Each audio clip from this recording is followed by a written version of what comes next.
SIR, এটা নিয়েই দাদা কি বলছে শোনো, আর প্রচুর পরিমাণে শেয়ার করো মানুষের সুবিধার জন্য।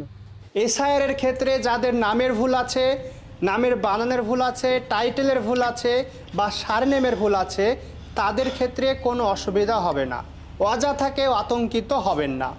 নাম্বার 2, ফর্মের সঙ্গে কোনো জেরক্স লাগাবেন না।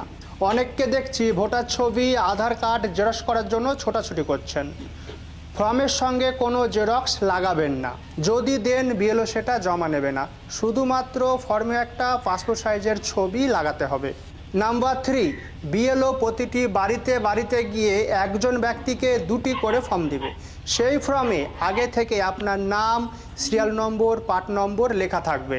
আপনি সেই 2টো ফর্মের মধ্যে একটি ফর্ম ফিল আপ করে বিএলওকে জমা দেবেন এবং একটি ফর্ম রিসিভ করে নিজের কাছে রাখবেন।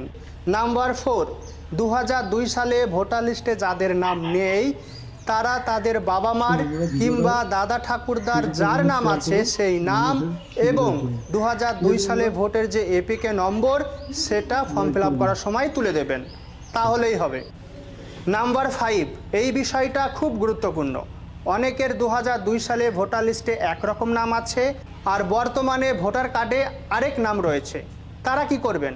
তাদের বলি, ধরুন 2002 সালে ভোটার লিস্টে আপনার নাম ছিল জাব্বার মণ্ডল এবং বর্তমানে আপনার নাম রয়েছে জাব্বার শেখ, তাহলে পরে আপনাকে জাব্বার শেখই লিখতে হবে।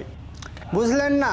ফর্ম ফিল আপ করার সময় 2002 সালের ঘরে 2002 সালে ভোটার লিস্টে যে নাম ছিল সেই নামটি লিখবেন এবং বর্তমানের ঘরে বর্তমানে আপনার যে নামটি রয়েছে সেই নামটি লিখবেন। আকার ওকার পদবীর পার্থক্য থাক সেটা দেখার কোনো দরকার নেই। মনে রাখবেন ভোটার কার্ড নম্বর, এপিকে নম্বর যেটা সেটাই মেন। অযথা কেউ আতঙ্কিত হবেন না। ভিডিওটি শেয়ার